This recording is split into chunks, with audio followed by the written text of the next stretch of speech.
Loan book में 19% तक की दमदार बढ़त। क्या ये 5 बैंकिंग स्टॉक्स अगले बड़े ग्रोथ फेज के लिए तैयार हैं? भारतीय बैंकिंग सेक्टर में क्रेडिट की रफ्तार फिर से बढ़ रही है। कई बैंकों के लोन बुक में 2 अंकों की ग्रोथ दिख रही है, जिसकी वजह रिटेल, कॉर्पोरेट और एमएसएमई सेगमेंट से अच्छी मांग है। क्रेडिट बुक में ग्रोथ, एसेट क्वालिटी में सुधार और मुनाफे में स्थिरता बैंकिंग शेयरों के लिए एक अच्छा माहौल बना सकते हैं। निवेशक ऐसे बैंकों पर नजर रख सकते हैं जो लगातार लोन बढ़ा रहे हैं और साथ ही अच्छा नेट इंटरेस्ट मार्जिन, कंट्रोल में क्रेडिट कॉस्ट और कैपिटल एडिक्वेसी बनाए हुए हैं। नीचे उन बैंकों की लिस्ट दी गई है जो अपने लोन बुक को बढ़ा रहे हैं। आईसीआईसीआई बैंक भारत का एक प्रमुख प्राइवेट सेक्टर बैंक है जो रिटेल बैंकिंग, कॉर्पोरेट और बिजनेस बैंकिंग जैसे कई तरह के प्रोडक्ट और सर्विस देता है। 10,33,355 रुपये करोड़ के मार्केट कैपिटलाइजेशन के साथ आईसीआईसीआई बैंक लिमिटेड के शेयर 1,439 रुपये और 90 पैसे प्रति शेयर पर ट्रेड कर रहे थे, जो पिछले क्लोजिंग प्राइस 1,430 रुपये और 70 पैसे प्रति शेयर से ज्यादा है। 30 जून 2026 के अंत में कुल एडवांसेज $172 बिलियन थे, जो साल दर साल 19.6% की पॉजिटिव ग्रोथ दिखाते हैं। इसका पोर्टफोलियो अच्छी तरह से डाइवर्सिफाइड, बारीक और ज्यादातर सिक्योर्ड है, जो क्रेडिट रिस्क को मैनेज करते हुए संतुलित ग्रोथ में योगदान देता है। एक्सिस बैंक भारत का एक प्राइवेट सेक्टर बैंक है और एसेट साइज के हिसाब से देश का तीसरा सबसे बड़ा प्राइवेट सेक्टर बैंक है।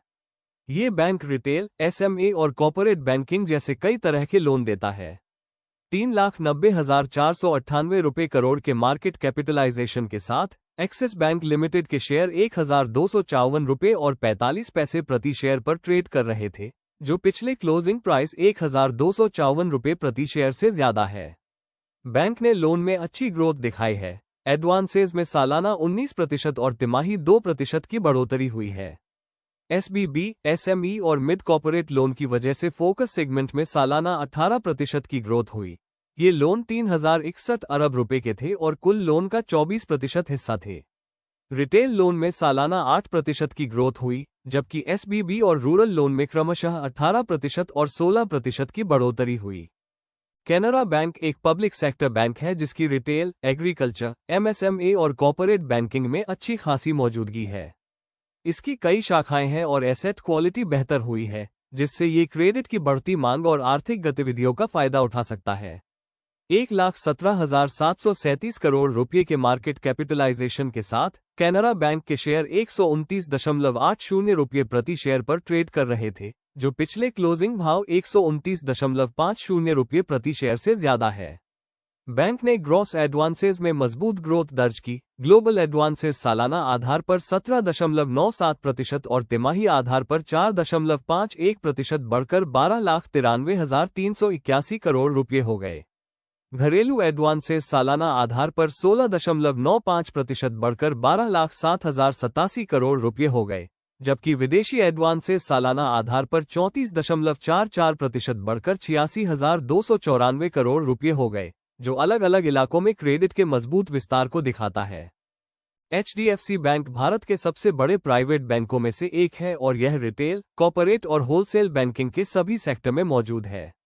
Retail landing, payment service, deposit service और मॉर्गेज में इसकी लीडरशिप और इसके बड़े डिस्ट्रीब्यूशन नेटवर्क इसे लगातार ग्रोथ के लिए एक मजबूत आधार देते हैं। 11,08,213 रुपये करोड़ के मार्केट कैपिटलाइजेशन के साथ एचडीएफसी बैंक लिमिटेड के शेयर 719 रुपये और 10 पैसे प्रति शेयर पर ट्रेड कर रहे थे, जो पिछले क्लोजिंग प्राइस 727 रुपये और 10 पैसे प्रति शेयर से कम है। ग्रॉस एडवांसेज में अच्छी ग्रोथ दिखी। औसत ग्रॉस एडवांसेज सालाना आधार पर 13.4% बढ़कर 3.50 लाख रुपए करोड़ और तिमाही आधार पर 3.3% बढ़कर 0.95 लाख रुपए करोड़ हो गए।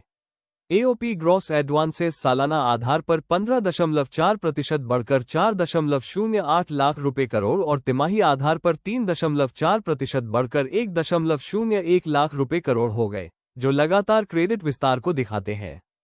Kotak Mahindra bank private sector की एक विविध फाइनेंशियल सर्विस कंपनी है जो बैंकिंग, वेल्थ मैनेजमेंट, सिक्योरिटीज और एसेट मैनेजमेंट के क्षेत्रों में काम करती है। प्रीमियम कस्टमर पर ध्यान देना और डिजिटल बैंकिंग इसकी ग्रोथ को बढ़ाने वाले मुख्य कारण हैं। 4,17,889 रुपये करोड़ के मार्केट कैपिटलाइजेशन के साथ कोटक महिंद्रा बैंक लिमिटेड के शेयर 420 रुपये और 10 पैसे प्रति शेयर पर ट्रेड कर रहे थे, जो पिछले क्लोजिंग प्राइस 416 रुपये और 20 पैसे प्रति शेयर से ज्यादा है।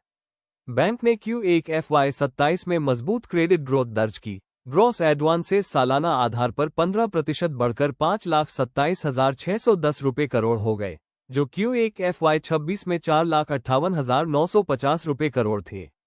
30 जून 2026 तक नेट एडवांसेस भी सालाना आधार पर 15% बढ़कर 5,12,249 रुपये करोड़ हो गए, जो लोन बुक में लगातार बढ़ोतरी को दिखाते हैं।